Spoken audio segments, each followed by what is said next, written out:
Hello Radha स्वामी family, कैसे हैं आप सब। उम्मीद करती हूँ आप ठीक होंगे। चैनल को लाइक करें, सब्सक्राइब करें, कमेंट करें। आपका दिल से शुक्रिया हुआ राधा स्वामी जी। जी राधा स्वामी जी।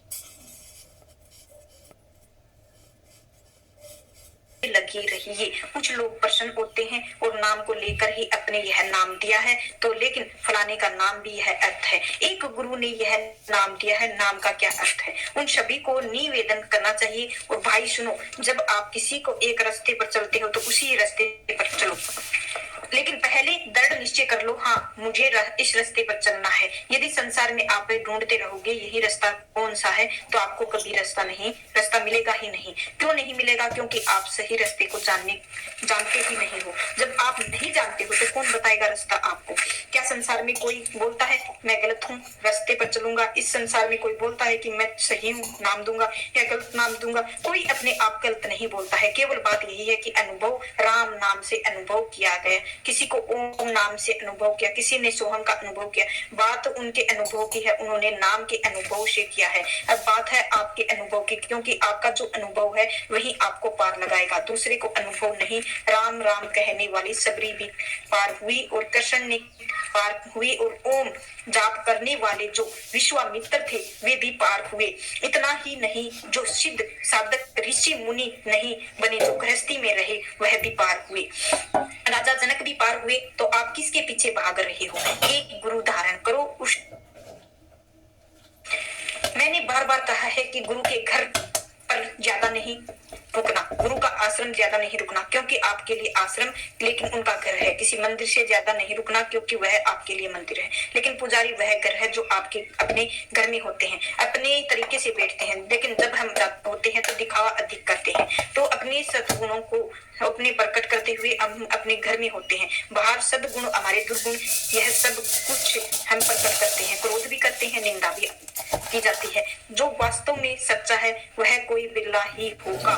इसीलिए आप सभी से यही अनुरोध है, नामदान ले लीजिए और बैठकर सिमरन कीजिए और अपनी भक्ति को दृढ़ कीजिए। चलो मानो आप नामदान नहीं लेना चाहते हो, लेकिन पाप मत कीजिए, किसी के ऊपर धोखाधड़ी मत कीजिए। अगर आप पाप नहीं करोगे, धोखाधड़ी नहीं करोगे, ईर्ष्या नहीं होगी, तो भी आप सफल होंगे। आपके बहुत से तो कर्म इधर ही कट जाएंगे जो आप पाप नहीं करोगे। तो इसी दुविधा में रहोगे। अगर किसी दूसरे की गलती अगर आपने सुन लिया, आपके मन में दुविधा आ गई। इसीलिए कहते हैं गलती से भी किसी का मत सुनो।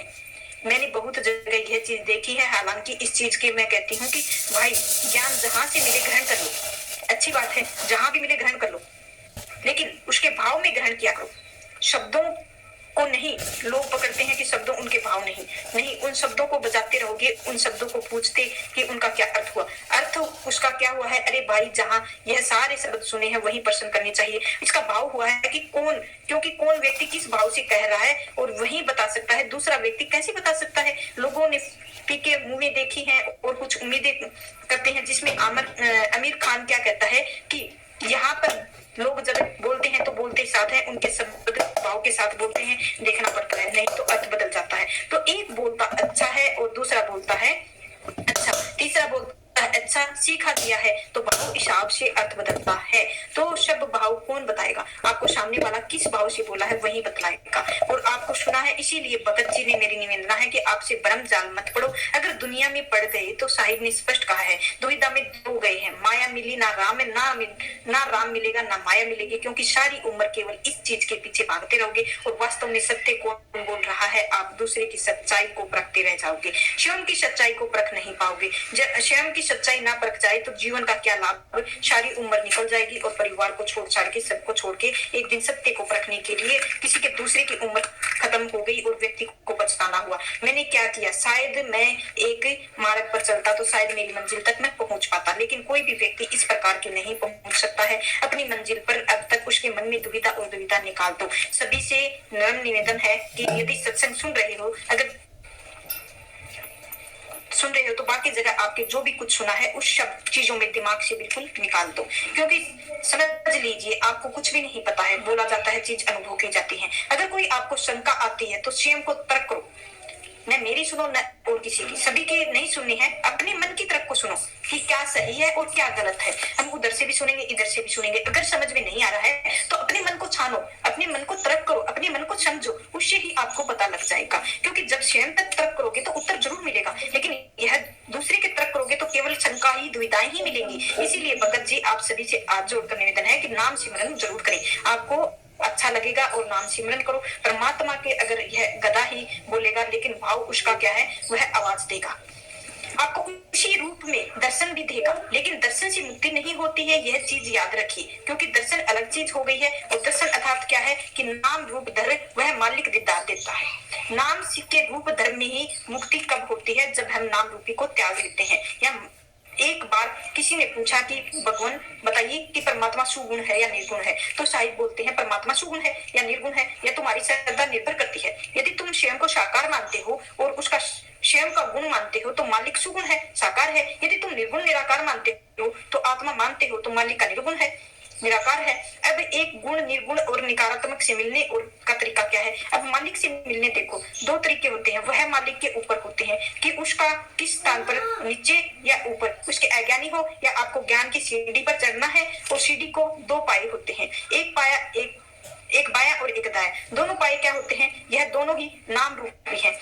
यदि नाम के रूप में जब आप त्याग के ऊपर चढ़ते हो तो आप उस मालिक के साथ निर्गुण निराकार के साथ एक हो जाते हो। जो कबीर साहिब कहते हैं, अब तो जाइए चढ़े सिंहासन मिले और सारंग पानी में राम कबीरा एक भय कोई ना पिछानी। राम और कबीरा एक हो गए। अब कबीर जब एक, अब जो आए चढ़े सिंहासन पर और जब उसे सिंहासन पर चढ़ते हैं तो वहां पर जो मालिक मिलता है, लेकिन उस सिंहासन तक चढ़ने के लिए क्या करना पड़ता है, सीढ़ियां नाम के रूप में, और उन पर चढ़ी इस प्रकार की नाम रूप, और इसे छोड़ देना है और इस नाम रूपी के ऊपर चलते जाओ तब आप। लेकिन आप जो भक्त करते हो, भक्ति करते हो, अलग अलग प्रकार की भक्ति होती है, उसी में से एक होता है आर भक्त, दुखिया भक्त, जो कहता है कि प्रभु मेरे अंदर इतनी सामर्थ्य नहीं है इस नाम के रूप में छोड़कर आप तक आ सकूं, मैं बहुत ही कष्ट में हूँ, माया मुझे जगत है और सिर्फ मेरे सहाय हैं, केवल आप ही हो जो मुझे दीदार दे सकते हो। तो साहिब कहते हैं कि ठीक है, इस नाम रूपी की सीढ़ी को चढ़ के तुम ऊपर आ जाओ, नाम के रूप में नीचे दो, ऊपर जाओ तुम मुझे पार कर पाओगे। लेकिन वह दुखिया भगत कहता है कि प्रभु क्या सीढ़ी सिर्फ चढ़ने के नाम काम आती है, उतरने के काम भी नहीं आती है। क्यों ना आप ऐसा करो कि इसी नाम के रूप में धारण करो और आप नीचे आ जाओ। तो मालिक नाम और रूप धारण करता है और अपने आप को उस नाम और रूप के माध्यम से जाहिर करता है। जैसे कबीर साहिब इस संसार में आए हैं और नाम और रूप धारण किया है। साहिब कहते हैं जो नाम रूपी है वह मैं नहीं हूँ। तो साहिब कहते हैं पानी से पैदा नहीं, श्वासा नहीं शरीर, अन्न आहार करता नहीं, ताका नाम कबीर। जो पानी में पैदा हुआ और शरीर में तुम देख रहे हो सुगुण है, साकार है, यह मैं नहीं हूँ, मैं नहीं हूँ, वो हूँ, उससे परे हूँ। जो अन्न आहार करता है, ना सांस लेता है, मैं वो हूँ जो आत्म रूप, जो चेतन रूप में परमात्मा है, वो नाम रूप धारण करके और फिर आपको दर्शन करता हूँ। और कहते हैं सुगुण साकार। लेकिन दर्शन देने के बाद आप उसी नाम के रूप में रह गए हो, ना मालिक के अंदर देह हो और न ही अंदर छोड़कर चले गए हो। यानी यही है कि किसी भी वक्त दर्शन को दे सकते हैं। नाम रूपी धारण लोग पूछते हैं कि कबीर साहिब दर्शन हो सकते हैं, अवश्य हो सकते हैं। जब दादू साहिब हो सकते हैं तो आचार्य गरीब दास महाराज जी हो सकते हैं, तो आपको क्यों नहीं हो सकते हैं। किसी भी रूप में उन्हें हुए और जिंदा रूप में तो जिंदे के रूप में आपको दर्शन हो सकते हैं। आपकी श्रद्धा वैसी होनी चाहिए, आपको वैसा प्रेम होना चाहिए। आप जिस रूप से ध्यान करोगे, जिस रूप से आप सिमरन करोगे, आपको उसी ही रूप में मालिक का दीदार हो जाएगा। नाम देव और दर्शन करना है और ऐसे ही हमको आगे बढ़ना है। और हम दर्शन करेंगे तभी हमको पता लगेगा कितना आनंद आता है। जाने में कितना आनंद आता है, सीढ़ी में चढ़ने में कितना आनंद आता है, और उतरने में भी हमें कितना आनंद आता है वो भी पता लगता है। जैसे हमें ये लगा लो, हम जीवन में कुछ अच्छी खुशियां पाते हैं तो कितने खुश होते हैं, तो कितने खुश होकर जाते हैं और घर पर आकर भी कितना सुकून मिलता है। अगर वही हमें हालत आगे जाकर होनी है। छुट्टू कहाँ उपजी तब छुट्टू मन मानी, पंडित देखो मन में जानी। सत साहिब सतगुरु कबीर साहिब पंडितों से पूछते हैं कि भाई हे ज्ञानियों, तुम मुझे बताओ कि मन में विचार करके जरा देखो कि यह छुआछूत की बात है, यह कहाँ से पैदा हुई है। तुम लोगों ने यह बातें मान भी कैसे ली। जरा देखो तो यह जो माता है माता के रज और पिता और वीर से है। यह सारी सृष्टि पैदा हुई है और नादे विद्य वीर के संग घट गई और घटे सपजे और अष्ट कमल होए पोह में आया सूत कहाँ उपजे।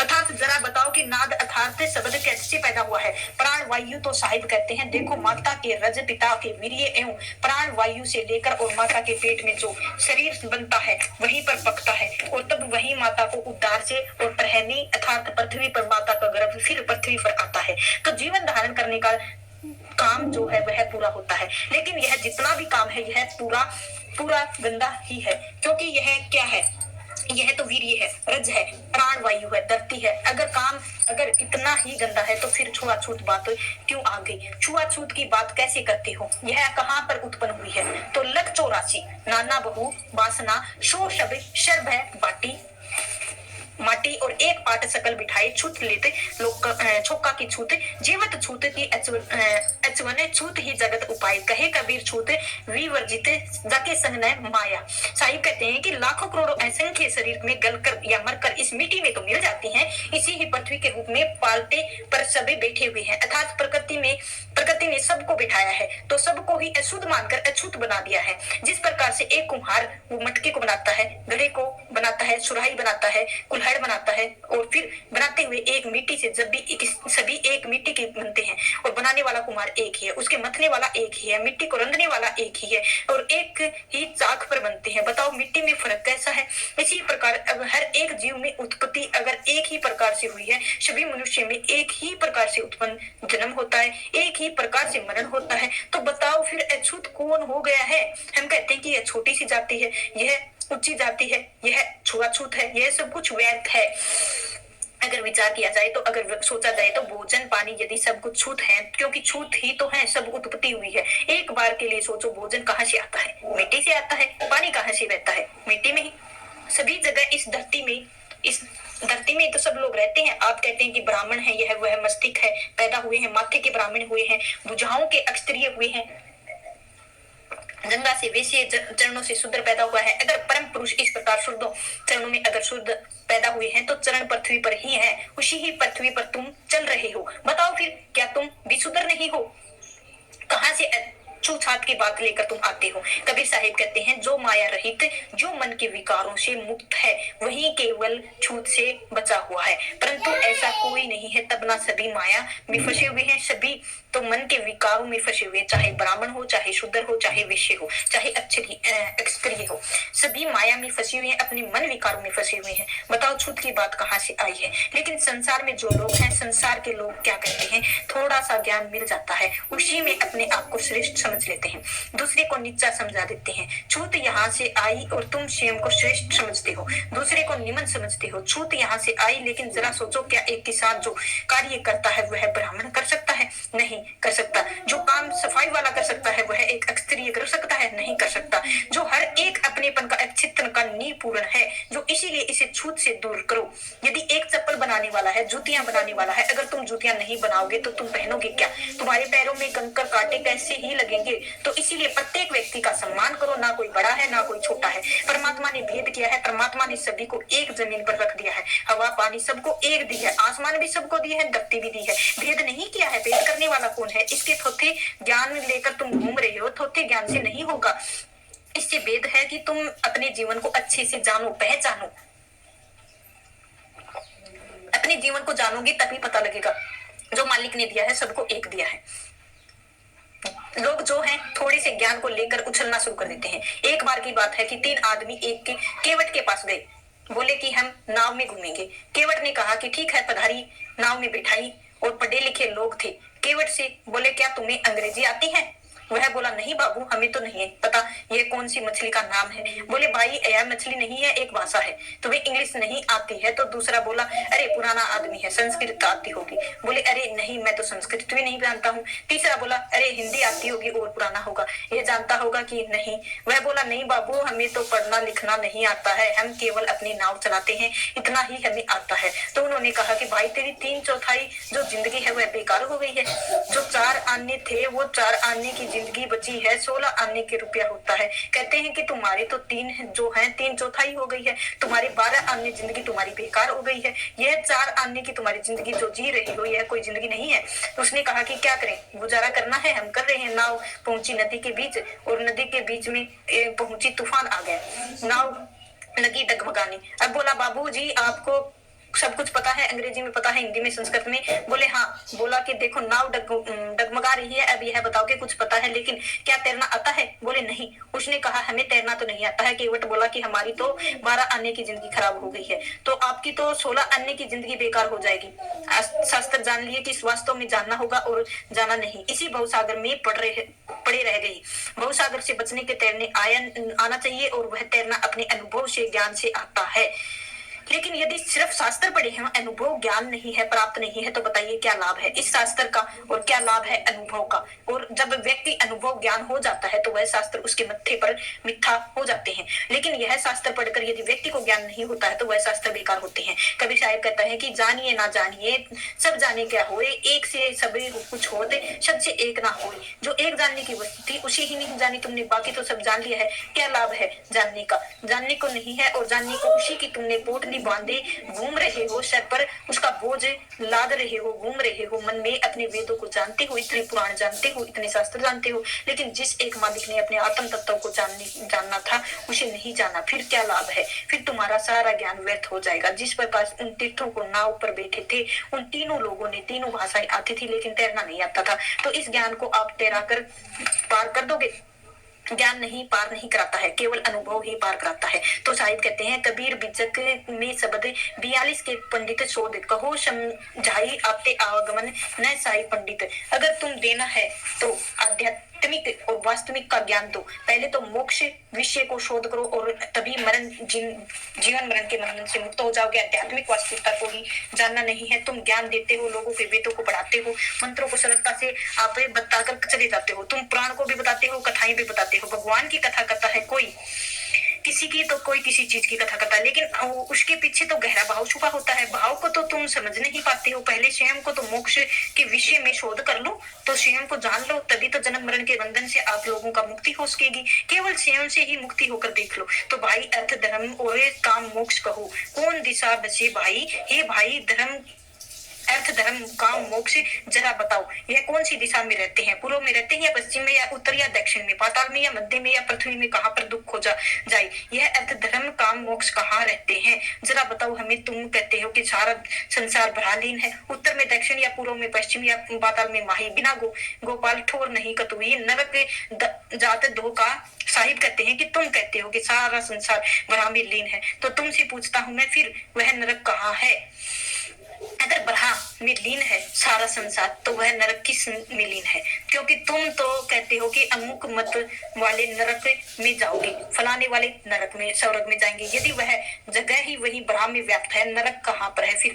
नरक की वह बरहा जो अगर बरहा नरक में है तो वह नरक कैसे रह गया? अरे जहाँ स्वयं परमात्मा विराजमान है, जहाँ जगह नरक कैसे हो सकती है? तुम सिर्फ बोलते हो, तुमको अनुभव करने तो कर ही नहीं रहे हो। तो साहिब कहते हैं कि अनजाने को स्वर्ग नरक और किसको अनजाने को अनजाने का नरक है। हरि जाने को नाही, जे है डर से बहु लागे डरते सो डर हमरे नाही। जिसे सत्य का ज्ञान नहीं है, अनजान है प्रभु से ज्ञान, आत्म ज्ञान से जो अनजान है, वही लोग स्वर्ग और नरक की बातें करते हैं। जबकि आत्म स्वरूप ज्ञानी जो निरंतर अपने आप में ही रमते हैं और काल्पनिक स्वर्ग नरक में चलकर चक्कर में भटकते रहते हैं, आना जाना नहीं होता है, कहीं नहीं आते जाते हैं, अर्थात शास्त्र के जाल में बहकावे में पढ़कर डरते हैं और गलत डरते हैं। जाल में मत बकाओ। कई लोग हैं बोलते हैं कि शास्त्र समझते भक्ति करनी चाहिए। शास्त्र समस्त भक्ति करनी क्या है? सभी को अपना अपना अलग अलग अनुभव होता है और अनुभव से ही शास्त्र समझते भक्ति करोगे। वेद ने दिया है, दूसरों से कुछ लिया है, और आपने कभी सोचा है कि चारों वेदों में एक एक बड़ा वाक्य लिया है, बड़ा वाक्य में मिला है और एक में ही मिलता है प्रज्ञान नम और बरहा, और बरहा जो है वह ज्ञान है स्वरूप। दूसरा कहता है कि इयम आत्म बरहा, यह आत्मा जो है वह बरहा है। तीसरा कहता है कि तत्वमसि, कि तत्व माने वह तत्तम तवम, और माने तुम, ऐसे माने कि जिस तुम ढूंढ रहे हो वह तुम ही हो। जो अब सब अलग अलग बातें हैं, लेकिन वेद में कोई जानता ही नहीं है। हम कहते हैं कि शास्त्र समस्त भक्ति क्या होती है, शास्त्र समस्त भक्ति क्या होती है, इस पर विचार शास्त्र समस्त भक्ति कहा जाता है। नाम सिमरन कैसे किया जाता है, नाम का भाव क्या है, नाम का भेद क्या है, नाम का अर्थ क्या है, नाम हमें सुमरन करने की विधि क्या है, और अब सब कोई नहीं जानता है। शास्त्र पढ़े हैं, वेद पढ़े हैं, हाँ बोले जी राम राम मुक्ति हो गई है। साहिब तो कहते हैं कि पंडित वाद बिके और सो झूठा राम कहे सो जगत गति और कहे मुख मिठा। पंडित कहते हैं कि ना अरे राम राम करो मुक्ति हो जाओगी, साहिब कहते हैं कि बिल्कुल नहीं होगी, झूठ बोल रहे हो। अगर राम राम करने से ही मुक्ति हो जाए तो फिर खांड खांड कहने से ही मुख मिठा हो सकता है, क्योंकि उसमें खुद अनुभव नहीं है, सुनी सुनाई बातें बोल रहे हैं, राम राम से मुक्ति हो जाएगी। साहिब कहते हैं ऐसा नहीं हो सकता है, तुम जो है अनजान में ही फंसे हुए हो, तुम्हें ज्ञान नहीं है, तुम स्वयं ही नहीं किया है, इसीलिए तुम्हें अपने अरे तुम स्वर्ग जाओगे और गलत कार्य कर रहे हो, तुम नरक जाओगे तो नरक तो ही है। अच्छे कर्म करके जाओगे तो कर्म करके तुम कहाँ जाओगे, सिर्फ शास्त्र जाल में बाहर निकलोगे।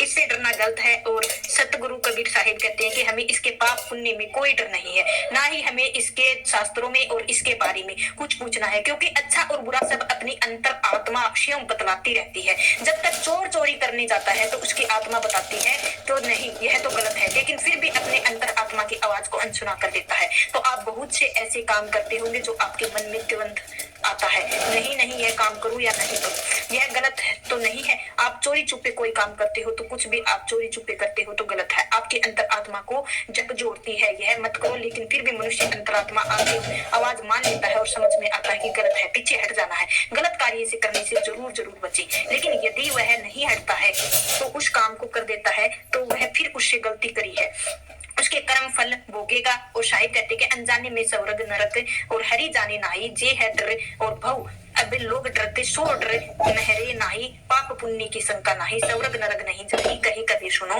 संतो जहाँ पद जहाँ समाई तहाँ समाई। और साहिब कहते हैं कि भाई अच्छा बुरा सब आपकी अंतर आत्मा आपको स्वयं बताएगी, और हमें स्वर्ग और नरक नहीं जाना है। वास्तव में स्वर्ग और नरक इस धरा पर ही है, धरती पर ही है। अब आप बोलोगे आचार्य गरीब और दास महाराज जी ने अपनी वाणी में लिखा है, नरक में ही हम इस प्रकार के लोग हैं जो लाल धरती है, और लाल धरती जो जीव बुना जाता है, चटर पटर करते रहते हैं, जीव जिस प्रकार बुना जाता है उन्हें कढ़ाइयों में डाला जाता है, तला जाता है। धरती के बारे में बता रहे हैं साहिब कहते हैं, आप कहेंगे कि लाल धरती कहाँ से आई, तो लाल धरती भट्ठी, जिस भट्ठी के अंदर सुअर बुना जाता है, भट्ठी के अंदर मुर्गे को भुना जाता है, कढ़ाई के अंदर मटन को बनाया जाता है। अर्थात तुम लोगों के जो प्रभु के रास्ते नहीं चलते हैं, जो सत्य मार्ग पर नहीं चलते हैं, उन्हें नाना प्रकार की योनियों में जाना पड़ता है।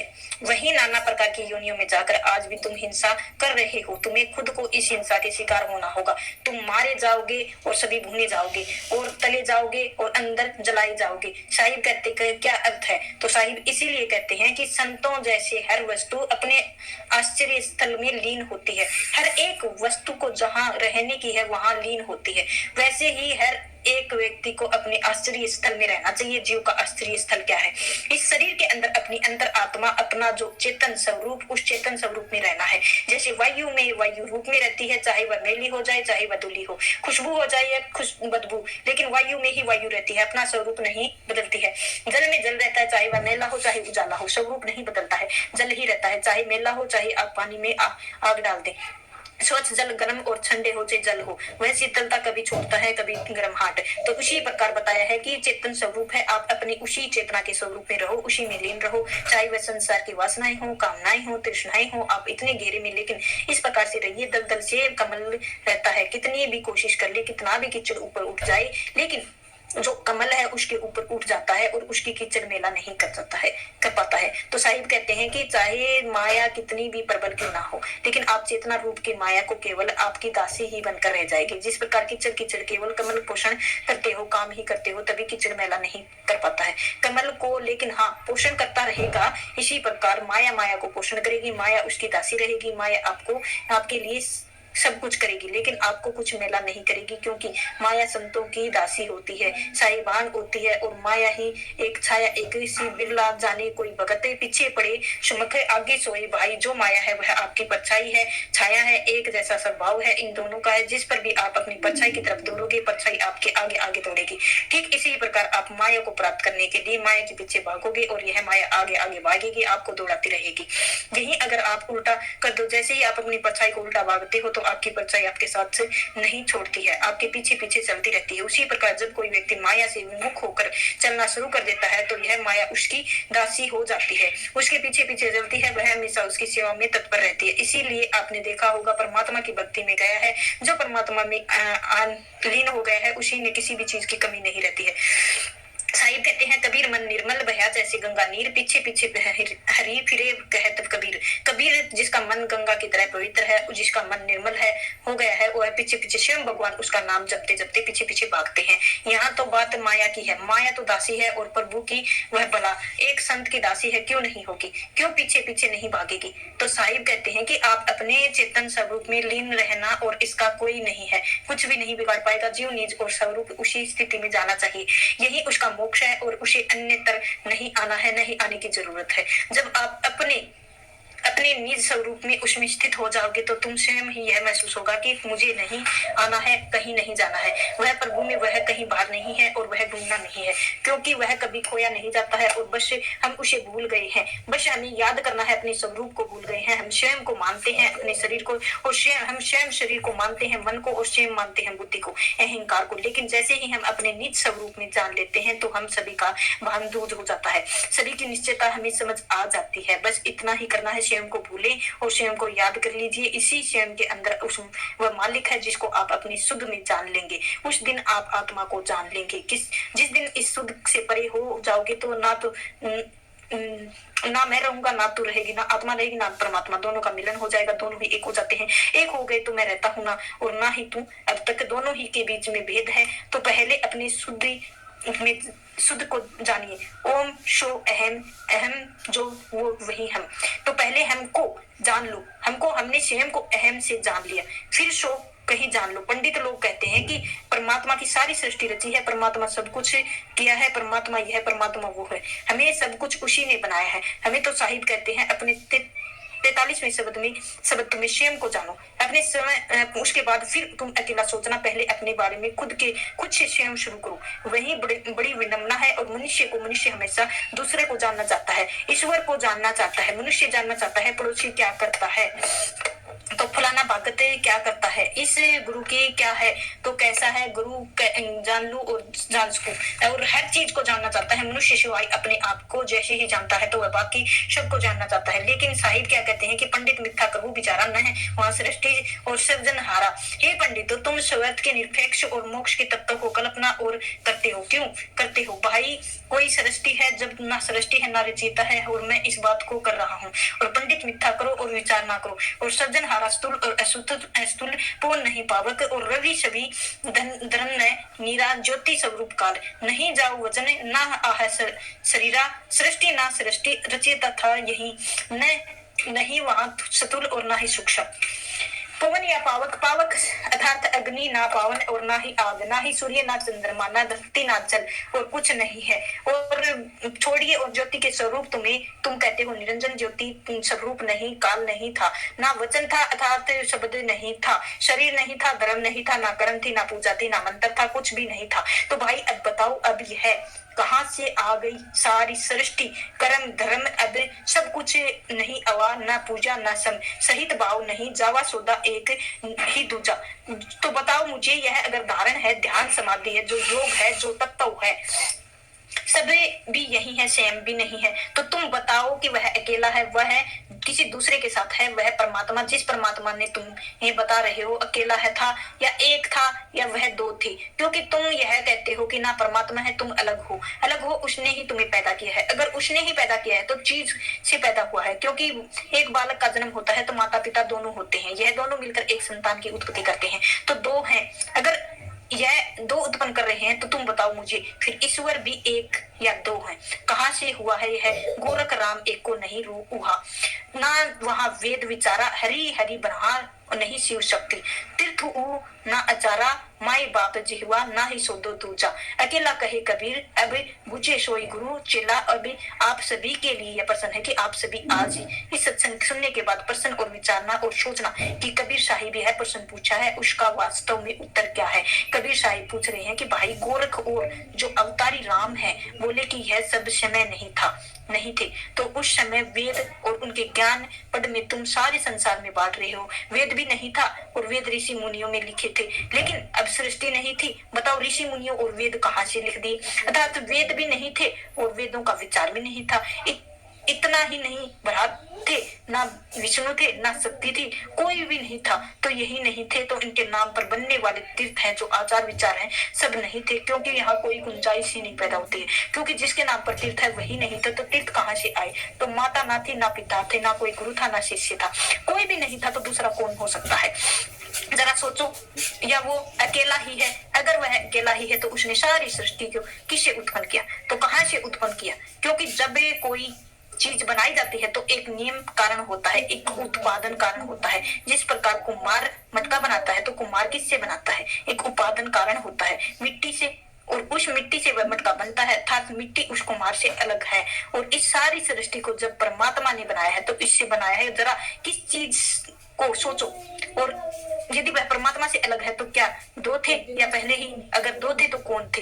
दो नहीं थे तो क्या सिर्फ अकेला था? तो कबीर कहते हैं कि आज जो इस तत्व को समझ लिया उसे ही अपना गुरु मानता है। वह मेरा गुरु हो सकता है, स्वयं उसकी महानता स्वीकार कर लूंगा और पहले ही मेरे प्रश्न का उत्तर दो, क्योंकि सृष्टि बन रही है, जाहिर सी बात है। एक दिन ऐसा भी होगा जिस दिन यह सृष्टि नष्ट होगी। यह कहाँ से बनकर आई है? जब यह लुप्त होगी तो कहाँ चली जाएगी, किस में समा जाएगी? एक जीव इस संसार में आता है, धारण करता है, संसार जीवन जीता है और फिर चला जाता है।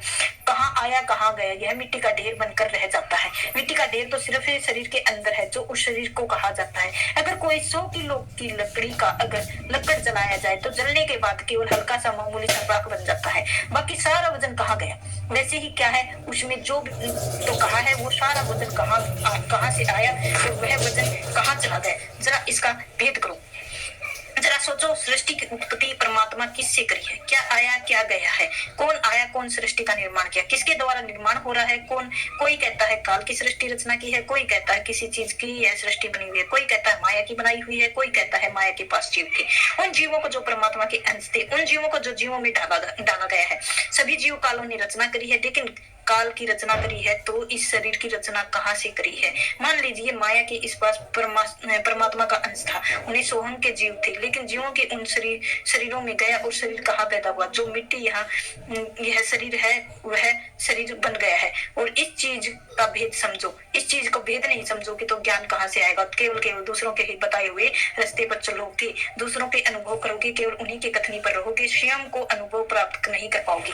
जिसने स्वयं का अनुभव किया वह कहाँ परमात्मा का अनुभव कर पाएगा?